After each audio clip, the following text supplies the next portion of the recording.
let's talk a little bit about kind of wrap in OnLoop.com and make it kind of a mini business course, right? So one of the things I see is when I'm coaching managers, one thing I'll say to them, hey, how many people do you manage? Let's say they say 15, 10, 20, doesn't matter. And I'll say, okay, of the people that you manage, tell me the driver, what drives each person individually. I would say that 90+% of the people say, what do you mean? And that to me is what you're talking about. That's the problem. You can't curate and customize to the individual. That's why they say, in my opinion, people leave managers, not companies. Because to your point, if they don't know the people, if they can't pause and ask a question that's curated to that person, it's disconnect from day one. So my first question is 3-part series on how to be a more effective manager. And you can tie in OnLoop.com. What's number one? So I think the first thing I'll clear out is that 3 words that people use interchangeably that have very different meanings. The word manager, the word leader, and the word coach. And they're used interchangeably all the time, and it really annoys me because each have a very specific definition. Right. Yeah. I actually don't think a manager needs to be a coach to be effective. I know that's a controversial statement, right? But ultimately, a manager needs to get an outcome done and has a set of resources to get that outcome achieved. That's the job.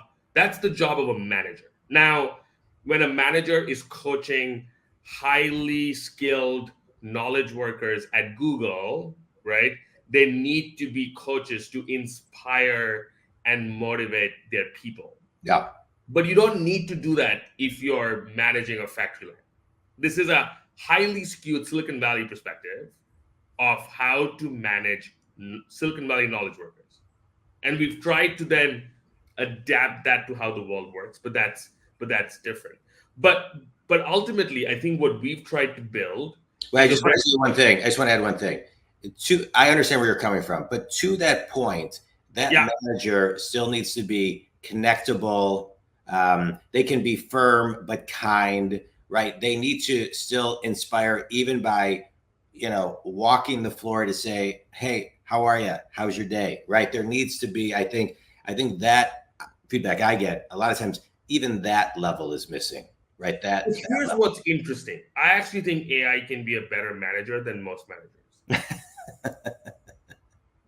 and I think that's because the jobs are building a cadence. And our collaborative team development framework essentially breaks down the jobs of a manager into 5 very clear hierarchical paths.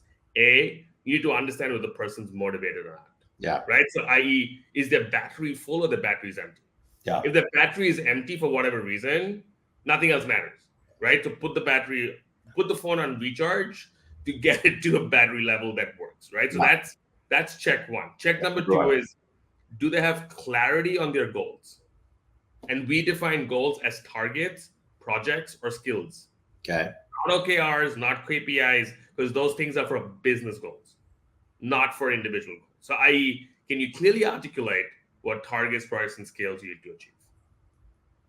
Then the third is, does the person get enough celebrate feedback to understand their superpowers? And people are productive. So bottom layer, motivation. Second piece, productive. So do they understand what they need to achieve and understand what are the strengths that they have in their toolkits to achieve, right? The fourth is then, are they receiving enough improved feedback to understand their blind spots?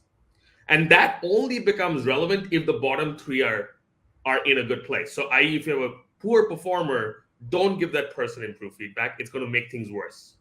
So understand, are they motivated? Are they clear on the goals? I guarantee you, if someone's a poor performer, it's a problem with the bottom 2 layers. And the top 2 layers, so improve feedback, and then finally continuous learning and growth, is to make sure your high performers are learning and growing. Yeah. And ultimately, a manager needs to motivate, ensure people are productive, and ensure people are growing. In that order. And most managers get overwhelmed and they go all over the place. and they don't know which layer to start, and which is why you can train AI to run that hierarchically. And that's why we talk about building both a co-pilot for managers as well as an autopilot for managers. Mm-hmm. Because I think certain organizations are better off with amazing managers having spans of control of 15 or 20 and 80% of the work being done by AI versus having spans of control of 4 to 6 and forcing a high-performing engineer to become a manager because most of them actually don't want to manage people. Yeah. And have no desire to do so. So I think what I find fascinating is our ability to use AI to, the way people talk about AI being customer service and AI being coding, because those are language skills. Management is a language skill. And what large language models are triple PhDs in English. And so how we use them to give everybody the right language skills is fascinating for me. Yeah. And I feel very lucky I get to work in that space. Yeah, I love it. I just want to highlight one thing. I always like talking to people who give a formula where people can then, in a framework that can kind of dive in.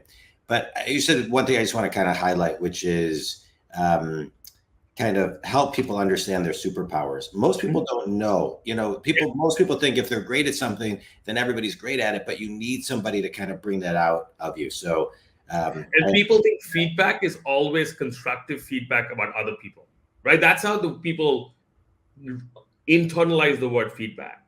But strengths-based feedback is more important than improved feedback. Yeah, it's great. In terms of value within, for example.